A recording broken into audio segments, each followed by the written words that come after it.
Lucas Bennett adjusted the cuffs of his Italian blazer as he stepped out of his sleek black Aston Martin.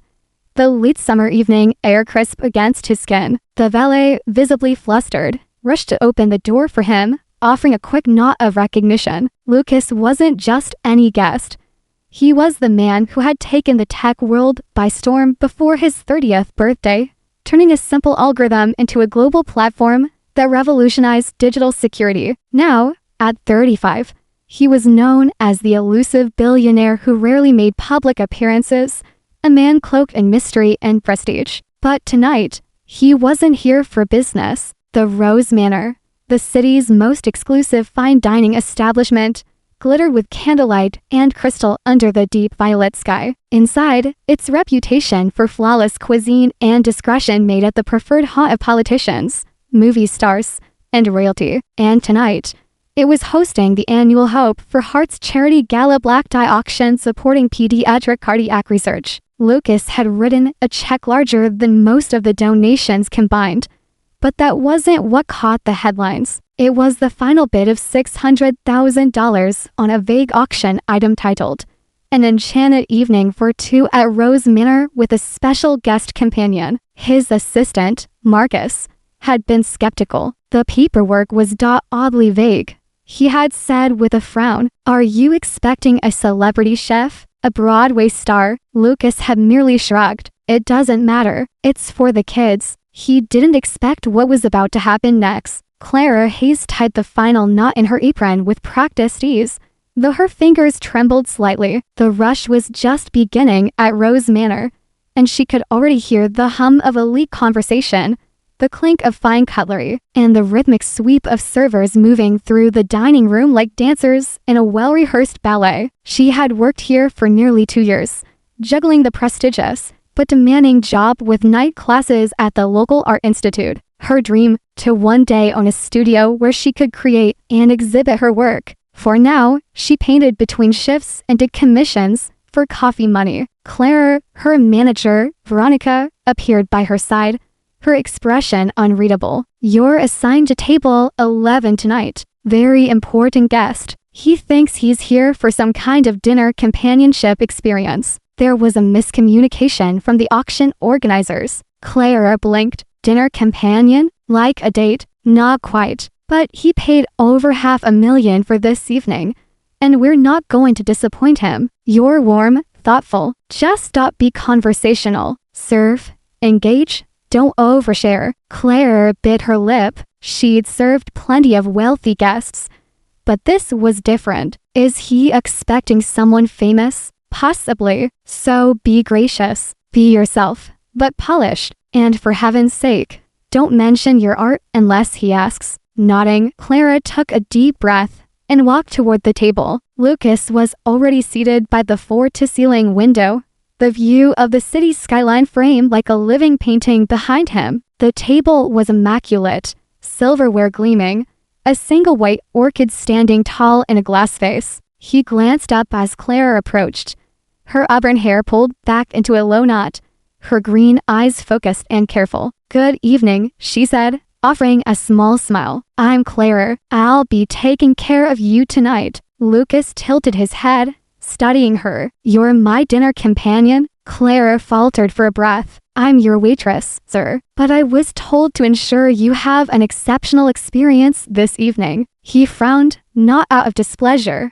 but genuine confusion. "Interesting. I thought I was being paired with someone else." "I believe there was a miscommunication from the auction organizers," Claire offered gently, "but I'm here to make the evening enjoyable in whatever way I can." Lucas looked at her again, more closely this time. She had the poise of someone who had learned grace by necessity, not privilege. Her dress was simple black, part of the uniform, but her presence was unique, like someone who didn't quite belong but refused to be invisible. "Then please," he said, gesturing to the seat across from him, "join me." Clara hesitated. "Sir, I should be working. I have other tables. I spent $600,000 on this dinner," Lucas said, his tone even but earnest. "I think that grants me a little flexibility." Still unsure, Clara sat, perching on the edge of the chair like a bird prepared to fly. She clasped her hands in her lap. "Tell me about yourself," Lucas said, his voice shifting from commanding to curious. Clara hesitated. "Not much to tell. I wait tables. I study art. I work to other jobs when I can. That's already more interesting than half the investors I talk to." She laughed softly. "Most people here don't want to hear about my struggles. Try me." What began as a strange arrangement slowly melted into something unexpected. Lucas found himself genuinely interested in Clara's stories, the midnight painting sessions, the hassle of managing school and shifts, her observations of the world around her. "Technology connects people," Lucas said at one point, slicing into the appetizer they shared. "But I sometimes wonder if it's made us lonelier." Clara nodded thoughtfully. "I think we talk more, but listen less. It's like we're always broadcasting, never tuning in." Lucas smiled, surprised. That's exactly right. It had been a long time since anyone had spoken to him like a real person, without reverence or agenda. Claire's questions were genuine, her curiosity unpolished. She didn't know who he was in full, and she didn't seem to care. She was present authentically, so in a way no one in his world had been for years. And then the atmosphere shifted. The arrival of Alexandra Voss, Lucas's ex-girlfriend, sent an icy ripple through the room. Clad in an emerald dress tailored within an inch of its life, she strolled up to their table with the confidence of someone who always had the upper hand. "Lucas, darling," she purred, eyes flicking dismissively toward Claire. "So this is your companion? How quaint." Claire stood quickly, cheeks coloring. "I should go." "No," Lucas said firmly, rising and placing a hand gently on her shoulder. "Claire, this is Alexandra." "Alexandra, me Claire." Alexandra blinked. "Oh, how sweet. Does she draw on the napkins too?" Lucas's voice was ice. "She creates art that captures humanity,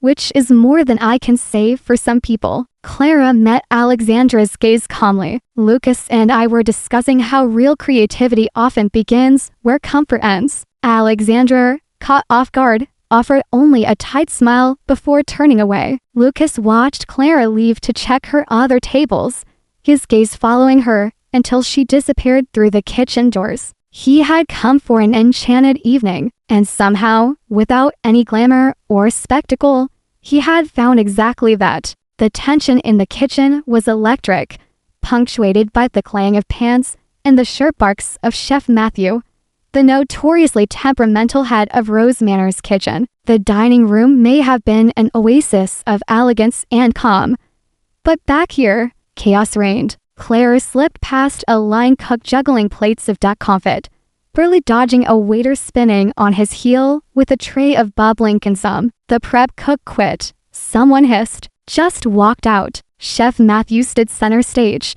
commanding the room like a symphony conductor in a culinary war zone. 20 orders behind and not a damn carrot julienne, he barked, his accent sharpening his already thunderous voice. "If one more thing goes wrong, I'll shut this whole service down myself." Claire froze near the swinging doors, torn. She could slip away, return to Lucas's table, pretend she hadn't heard, but her conscience wouldn't allow it. Chef Matthew had given her a chance when no one else had, hiring her when her resume had been thinner than a crepe. She owed him, and yet, she turned and found Lucas standing behind her, his expression a blend of surprise and growing concern. "You heard that?" she asked, voice low. He nodded. "You're going to help them?" Clara nodded back. "I have to. I know it's not what you paid for." "You think I care about that right now?" Lucas smiled faintly. "Go, do what you need to." She opened her mouth to protest again,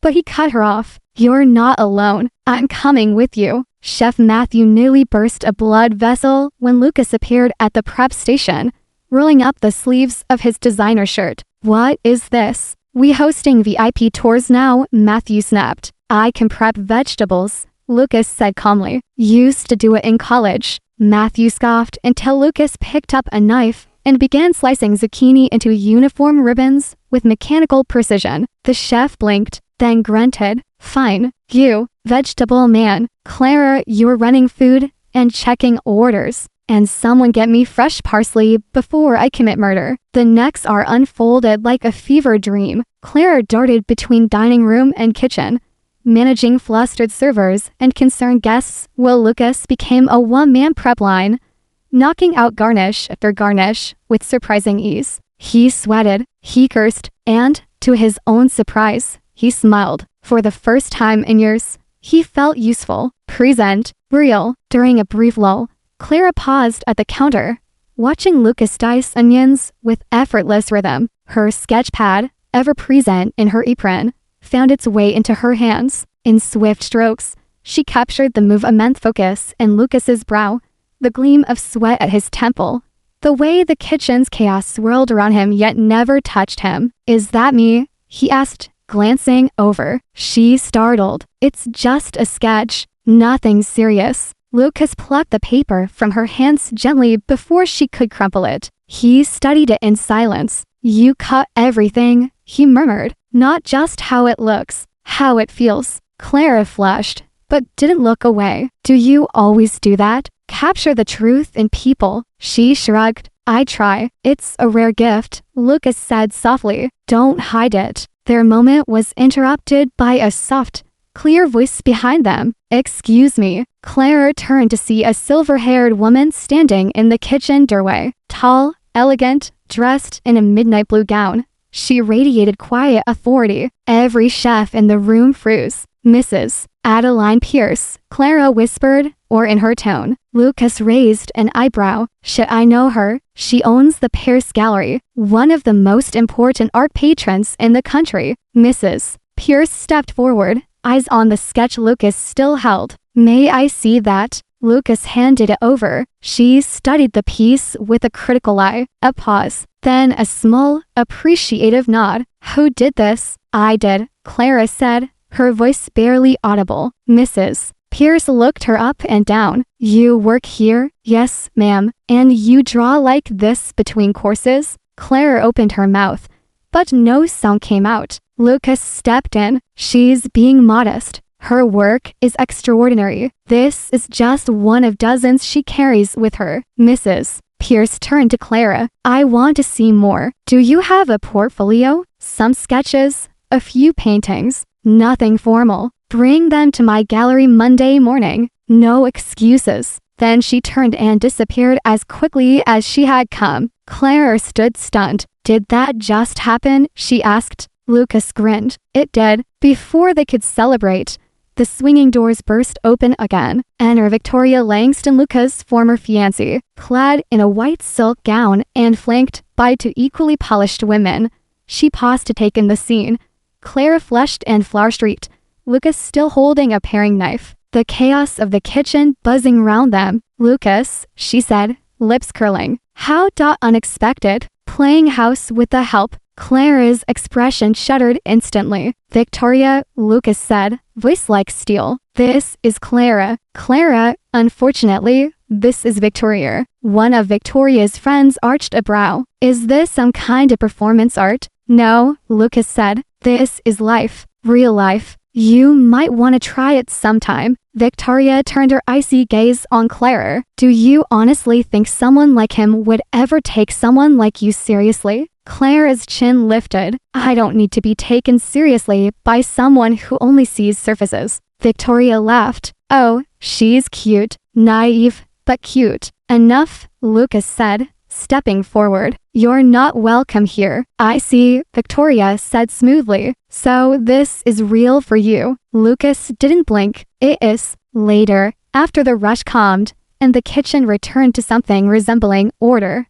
Clara and Lucas found themselves back at table 11. The candles had burned low, casting soft shadows. The wine in their glasses had long since gone warm. Clara studied him. "Why did you really come tonight?" Lucas took a breath. "Honestly, I didn't expect anything. I just thought it was another event, another check, another night. But then I met you, and suddenly, I didn't want it to end." Clara looked down at her hands. "I'm not like the women you know. I don't come from money. I live in a studio apartment and worry about rent every month. That's exactly why I feel like I can breathe around you," he said. There's no performance, no masks, just Clara. She smiled faintly. You don't know what you're getting into. Maybe not, but I'm willing to find out. Their fingers brushed across the table. For the first time that night, there was no confusion, no miscommunication, no masquerade. Just two people, stripped of pretense, discovering something quietly extraordinary. At dawn, as the staff mopped the floors and shut down the kitchen, Lucas and Clara stepped out into the chilled air. The street was quiet. The world hadn't yet awakened. Lucas looked over. Walk with me. Clara hesitated, then nodded. They walked in silence for several blocks, neither needing to speak. The city lights shimmered like stars in puddles on the sidewalk. Finally, Clara broke the silence. You know they'll talk. The press, the internet. Let them, Lucas said. They don't know us. She nodded, but inside, a storm of fear and hope swirled. Would this night be a beautiful exception, or the start of something even rarer, a true connection between two wildly different worlds? Only time would tell. But in that moment, beneath the paling sky, Clara let herself believe. The soft morning light streamed through the lace curtains of Clara's tiny apartment, but its warmth did little to soothe the tremble in her hands. Her phone buzzed endlessly on the nightstand, like a swarm of bees that refused to be ignored. From the kitchenette, Grace, her roommate and fellow art student, stepped in clutching a tablet. Her eyes were wide, her voice tight. Clara, you need to see this. Clara sat up groggily, heart already racing before her fingers even touched the screen. The moment the tablet turned her way, a headline screamed across the homepage of a gossip site. Tech billionaire Lucas Bennett in secret romance with Rose Manor waitress. Below it, a candid shot taken through the glass kitchen doors. Clara and Lucas, middle F, covered in flour and chaos, looking for all the world like they belonged there together. Another tab, another site. From prep line to the headlines, the woman who stood Lucas Bennett's heart. And then another, gold digger or Cinderella, internet divided over Lucas Bennett's late night muse. Clara clutched the tablet,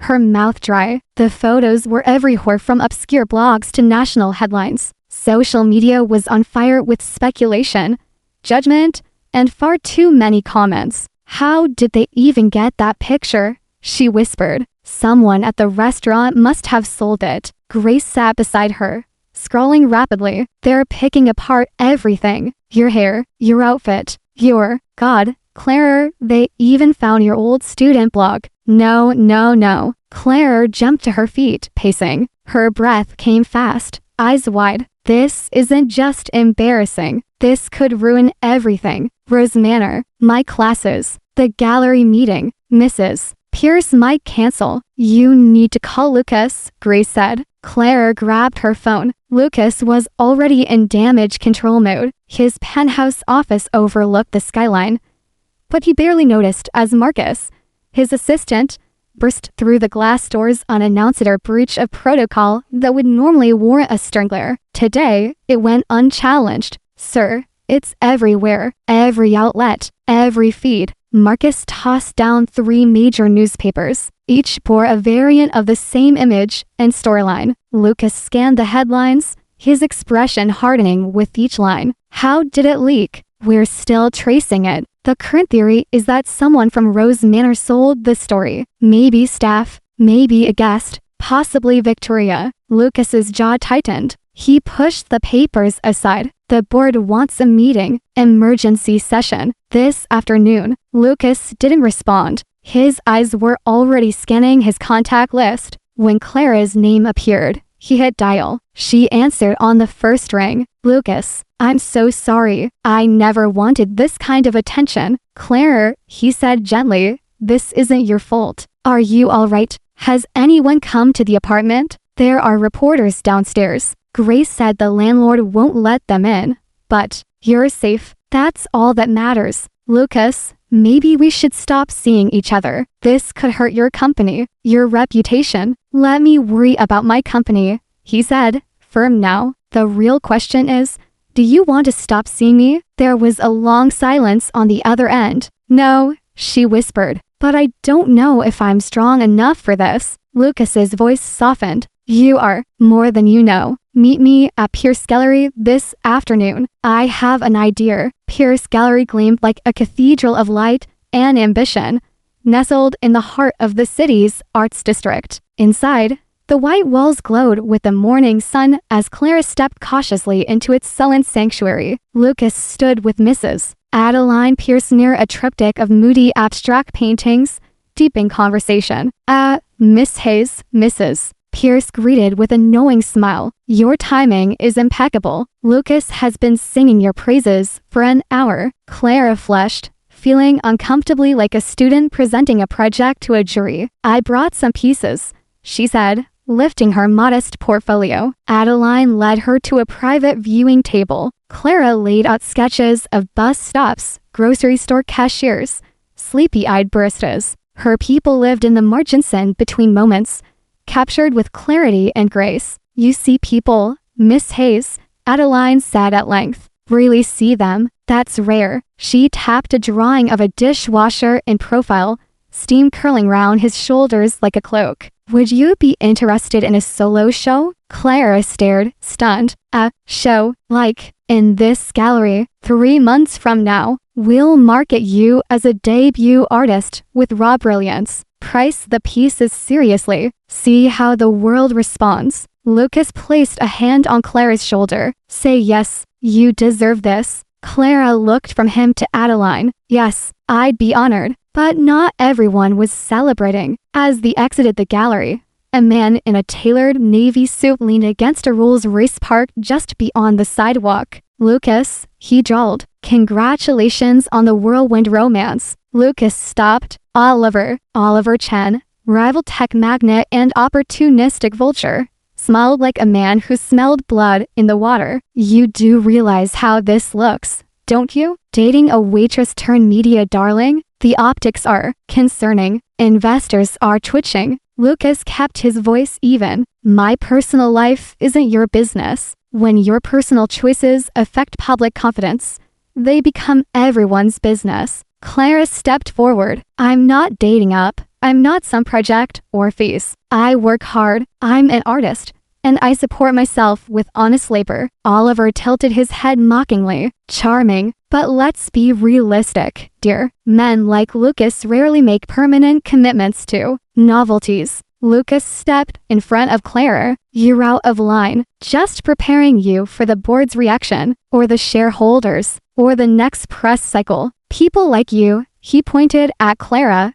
don't last in our world. Clara took a breath. Then, calmly, then maybe your world is the one that needs changing. Lucas had never been more certain. That evening, as he sat before the board of Bennett Tech, surrounded by 12 skeptical executives, he didn't flinch. We built this company on authenticity, innovation, and vision. My relationship with Clara is not a scandal. It's a reflection of everything we stand for. And the shareholders, asked Patricia, the longest tenured member, they're buying our products, not my dating history. If they want to discuss quarterly earnings, I'm ready. If they want to tell me who I can love, they can find another CEO. Silence, then, slowly, nods. Back in her apartment, Clara's phone lit up again. This time, it wasn't gossip. It was an invitation. You're cordially invited to the opening night of Everyday Grace, an exhibition by debut artist Clara Hayes. Grace whooped with joy. Clara sat down on the couch, hands shaking. It was real. 3 months, a gallery, her work, her name, and somewhere in the quiet corners of her heart, a steady, certain warmth. Lucas, he wasn't just a billionaire or a headline. He was the person who saw her when no one else did, and she was ready to show the world who she truly was. The walls of Pierce Gallery gleamed white and golden beneath soft halogen lights. The scent of lavender polish and fresh roses mingled in the air. Outside, a velvet rope held back a line of guests, critics, and curious onlookers, some armed with press passes, others simply drawn by the viral buzz of the waitress turned artist whose story had captured a city's imagination. Clara Hayes stood alone in the viewing room just minutes before the doors opened, heart pounding louder than the echo of her heels on the polished floor. Her paintings adorned every wall, Scenes from coffee shops,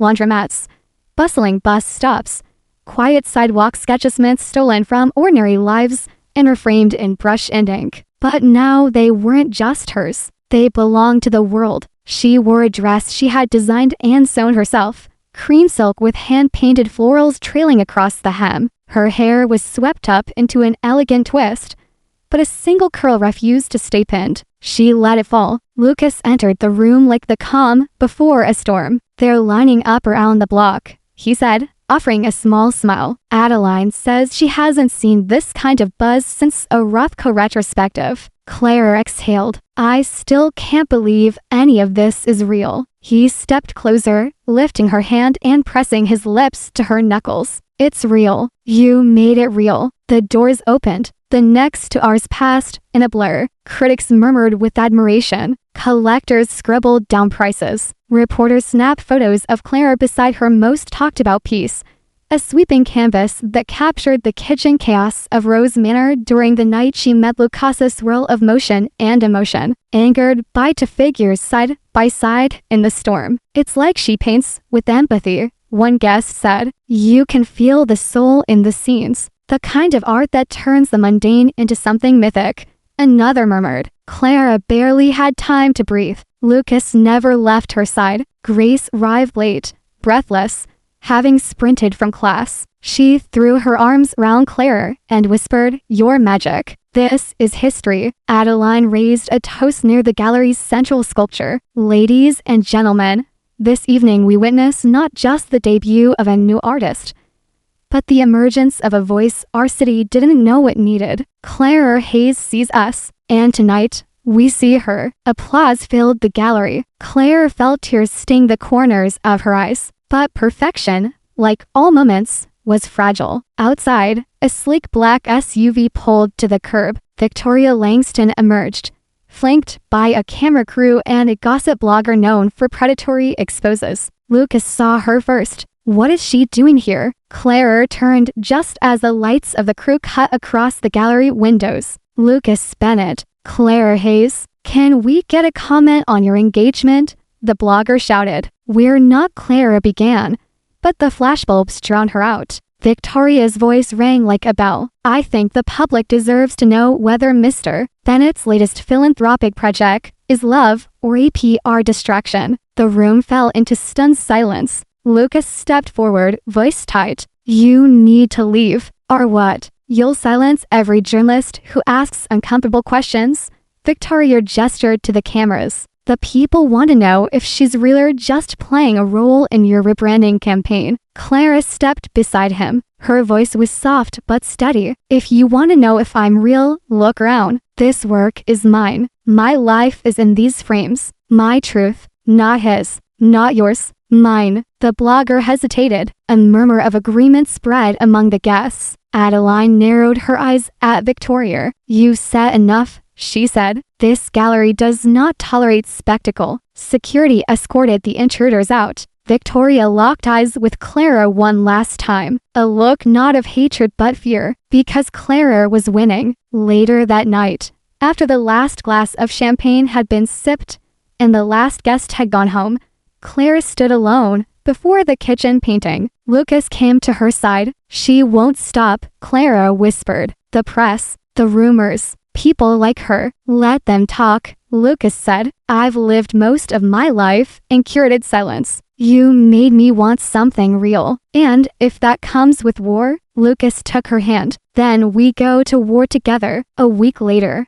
Clara sat in a studio space overlooking the river, a key in her hand. "It's yours," Adeline had said. 6 months, rent-free. Create. She painted every day. People from the community came to sit for her. An elderly bus driver, a single mother with her child, a florist. She paid them modestly from her exhibition sales. "These stories matter," she told Lucas one evening. "We're drowning in filters and fame, but real people hold the world up." He nodded. "So do real artists." He was with her for every milestone. Her second show sold out in 2 days. Her work was featured in an international art magazine, invitations to speak, to teach, to exhibit, and still, she painted every morning. and still, they walk together every night. But peace doesn't go unchallenged. Oliver Chen, emboldened by boardroom whispers and social divide, launched a smear campaign. Bennett has lost sight of our industry, he said in interviews. Romance is fine, but not when it clouds judgment. He released manipulated footage of Claire at Rose Manor, twisted her expressions, spliced audio. The internet swarmed again, but this time, Clara didn't hide. She held a press conference, alone, no tears, no theatrics. My name is Clara Hayes. I am not a fairy tale. I am not a distraction. I am an artist, a woman, and a citizen. I work, I create, I love, and I will not apologize for being visible. The video went viral. Public opinion turned. One blogger wrote, "She dismantled a billionaire boys club with a sketchpad and the truth." 1 year after that first fateful night, Lucas and Clara returned to Rose Manor. This time, it was their wedding reception. The same staff cheered them on. Chef Matthew cooked the menu personally. Grace gave the toast. Clara wore another self-made dress, ivory silk, painted with wildflowers. Lucas twirled her gently on the dance floor. "Still think I overpaid?" he asked with a teasing smile. She leaned in. "You didn't pay for dinner. You bought your freedom and gave me mine." They kissed under chandeliers, laughed with old friends, shared cake with kitchen staff. Outside, the city lights sparkled. They were no longer a mystery couple, no longer a scandal. They were a story, a beginning, a truth painted with strokes of defiance, tenderness, and fierce love. And they were just getting started. A golden ribbon of dawn streamed across the hardwood floors of their loft, casting long shadows from the open sketchbooks scattered across the living room. In the quiet hum of early morning, Clara sat curled on a window bench, cradling a cup of tea and watching the first rays climb over the skyline. Her world, once confined to sidewalks, side jobs, and sketchpads in cafe corners, had expanded beyond imagination. Now, the woman once mistaken for a side character in someone else's story had become the author of her own. The loft they shared was in an old converted warehouse on the edge of the arts district, a gift from Lucas, but renovated under Clara's design. Exposed brick walls, open beams, and high ceilings made the space feel airy and alive. One half was her studio, canvases, paints, rolled tapestries, and walls lined with penned inspiration. The other half was their home, full of books and warm lamps, velvet cushions, and quiet laughter. Lucas appeared from the bedroom, barefoot, still tousled from sleep, a legal document in one hand and a mug of black coffee in the other. "You're up early," he said, smiling as he bent to kiss her forehead. "Couldn't sleep." Ideas started talking. He chuckled. And did they whisper anything brilliant? Might be a new series. Scenes of morning ritual sentiment. Simple, universal. He took a sip of coffee. Sounds like peace on canvas. Despite the whirlwind of success, real life had resumed its own rhythm. Lucas split his time between boardrooms and innovation labs, trying to redefine his company's future to match his shifting values. He had begun restructuring internal policies, focusing on ethical AI development, employee wellness, and community engagement. Claire was asked to create a mural inside Bennett Tech headquarters. Not just decoration, Lucas told her. "I want people to walk in and see what we stand for." Her painting became a towering visual story. Diverse hands building a future, overlapping generations passing knowledge, gears and petals intertwining. It became a company icon. Employees posed in front of it. Interns studied it. Yet, with success came pressure. One evening, Clara returned home later than usual. Her eyes were tired, paint under her nails. "Everything okay?" Lucas asked, noting the strain in her posture. "I had to turn down a commission from the Modern Museum in Chicago. They wanted 10 pieces in 6 weeks. I couldn't do it justice." He nodded. "Good call. You don't owe the world more than you can give. But what if I slow down? What if people forget?" Lucas sat beside her. "Let them, but never forget yourself in the process." She leaned her head on his shoulder. "Some days I miss anonymity. I miss simplicity. But I wouldn't trade this. not for anything. The cracks began to show slowly. Late meetings, unfinished sketches, emails missed, pressure mounting. The more they built, the harder it was to find time for each other. Lucas had taken on a new projector tech fellowship for underserved youth. Clara had launched a mentorship series for young artists who couldn't afford school. We lived together, Grace joked during brunch. But I think you'd need to schedule dates like business meetings. It hit them both. They were building a life, but had stopped living it together. So they started again. Fridays became their standing date night. No press, no plans. Walks by the river, rooftop picnics, old movies with burned popcorn. Lucas surprised her with a trip to a countryside in where she could paint fields and skies. She planned a dinner for just the two of them at Rose Manor. The same table, the same view, but this time, no pretense, just love. Then came the letter. A handwritten envelope addressed to Claire arrived in their mailbox. No return address. Inside was a simple note. Your work helped me see my daughter for the first time. Thank you. No signature, no name, just those words. Clara wept. That, she told Lucas, holding the paper to her chest, is why I paint. They continued to grow, together and apart. Lucas traveled to Kenya to launch a tech literacy program. Clara stayed behind to prepare her third gallery show and seen landscapes portraits of inner worlds, silent struggles, emotional trains rendered in abstract expression. When he returned, he brought her brushes carved from acacia wood and stories of children who could now code their dreams. When she unveiled her new collection, one painting stopped Lucas in his tracks. It was of a man alone in a boardroom,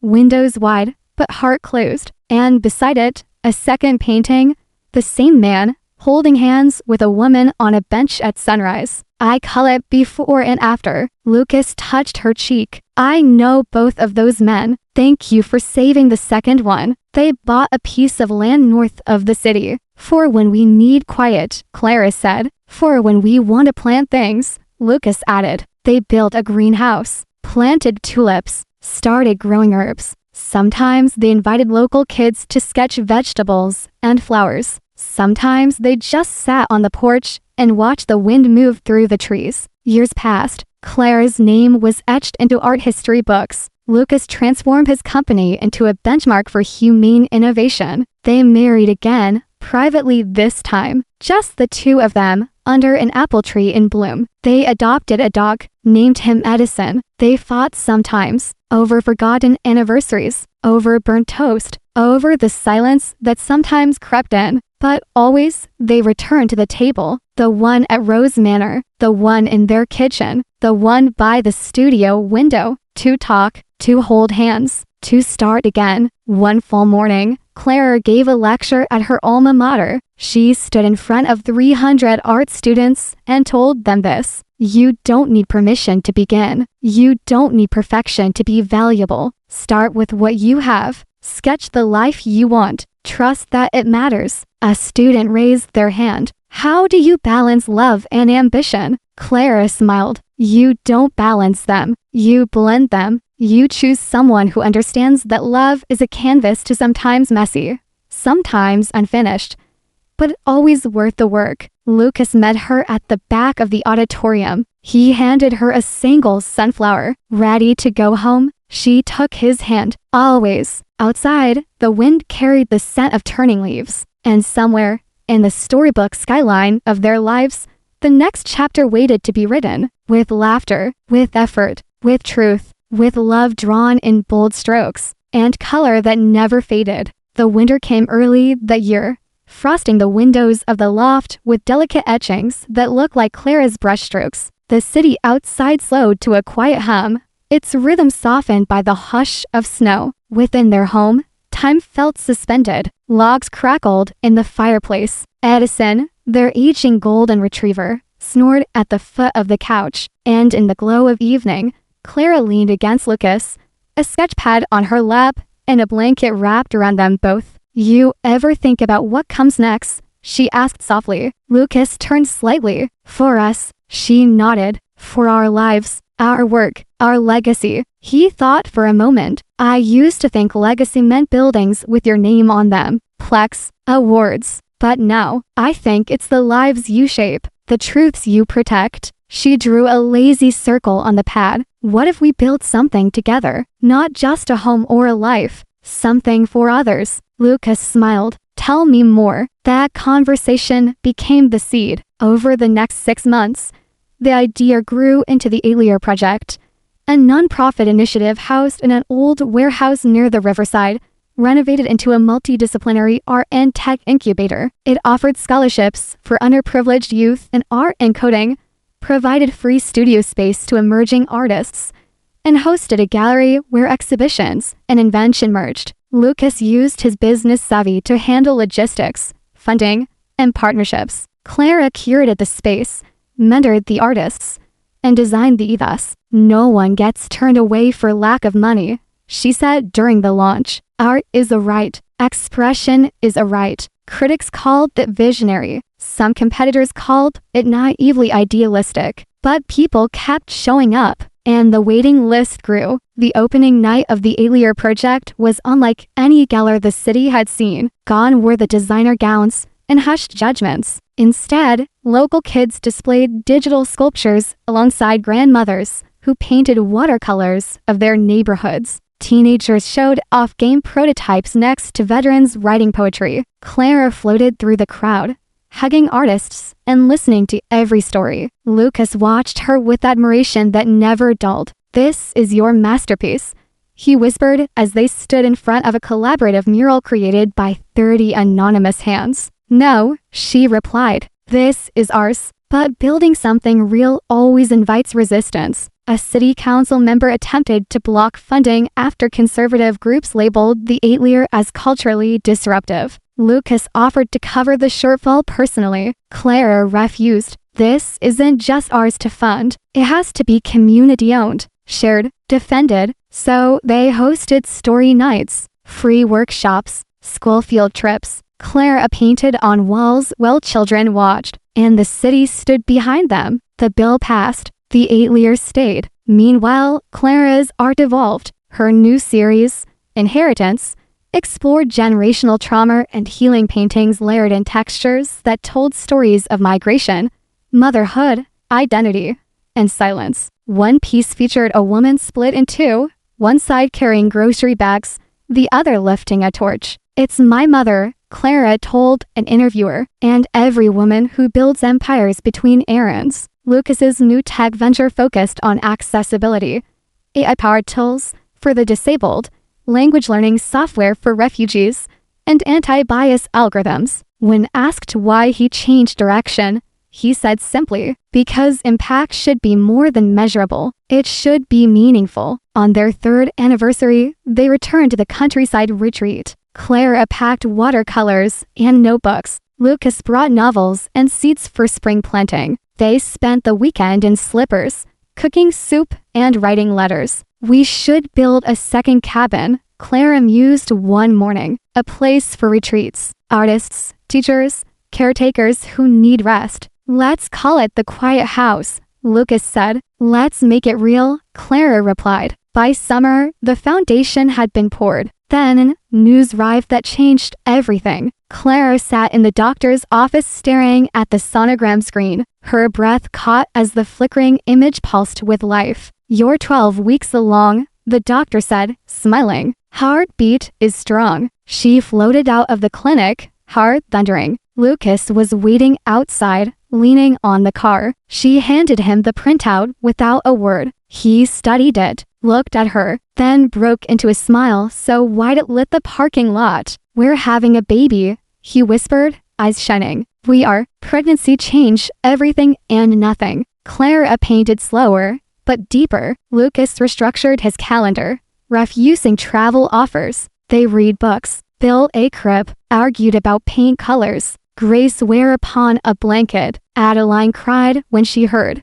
That child will be born into magic, she said. 8 months later, Clara gave birth to a daughter, whom they named Iris. Tiny, fierce, beautiful. Lucas wept openly in the delivery room. Clara held her close, marveling at this new creation. You are everything we never knew we needed. Life became slower, nights interrupted by cries, Mornings softened by lullabies. The loft transformed into a maze of toys, books, baby blankets. Clara painted with Iris in a sling. Lucas took calls while rocking her to sleep. Their conversations became whispers and songs, yet through the fatigue, a deeper joy rooted in them, not the kind that explodes, but the kind that stays. One evening, as Snow returned to the city, Lucas found Clara sitting in Iris's room, painting stars on the nursery ceiling. "I want her to dream without limits," she said. He knelt beside her. "She will, because she'll see you every day." Years passed again. The 8-year opened a second branch, Claire's 4th exhibition tour internationally. Lucas stepped back from daily operations to focus on mentoring young entrepreneurs. Iris grew. She learned to draw, to question, to build. She climbed trees and created imaginary planets. She asked questions like, "Why is the sky blue?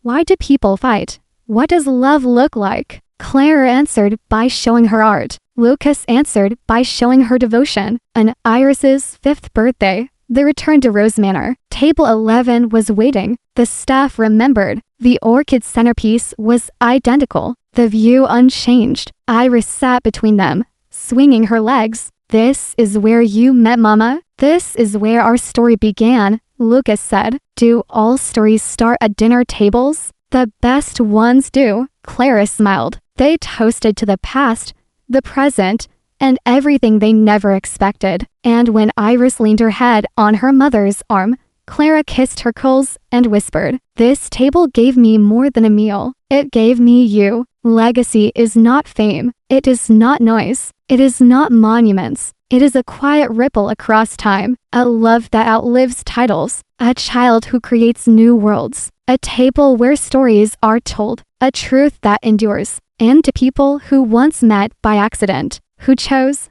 again and again, to build a life that mattered. Together, years passed as they always docilely, then all at once, the city skyline continued to evolve, stretching taller and brighter.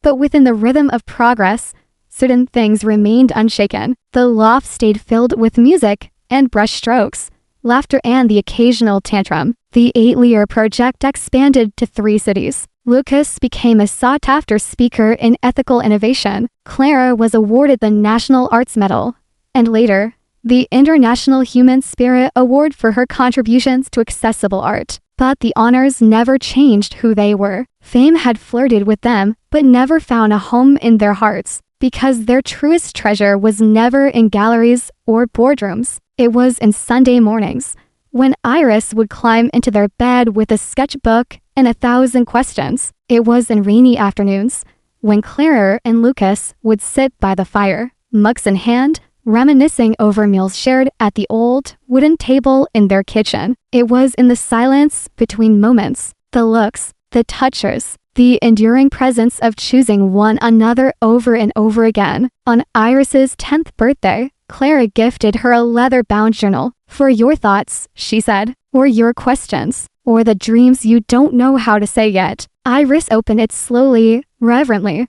her eyes wide. "Will you read it? Only if you want me to. Can I put drawings in it too?" "You can put anything you want. It's yours." That night, Iris drew her family at dinner. 3 chairs, 3 smiles. The table set not with food, but with stars. In their 15th year together, Clara and Lucas took a sabbatical. They left the city for 6 months and traveled across villages, oceans, deserts. They painted in Morocco, volunteered in Myanmar, taught workshops in Argentina. Iris came with them. "The world isn't scary," she said when they returned. "It's just very big." Clara tucked that quote into her next exhibition, Seen and Unseen, a child's view of the world. In their 20th year together, Lucas surprised Clara with a new table, hand-carved, etched with their initials. "Why a table?" she asked, eyes misting. "Because every chapter started at one. I wanted to give you a new place to begin again." They hosted a quiet dinner that night, just the 2 of them. He made her favorite pasta. She lit every candle in the house. "Do you ever regret any of it?" she asked. "Not for a second. Even the chaos, even the scandals.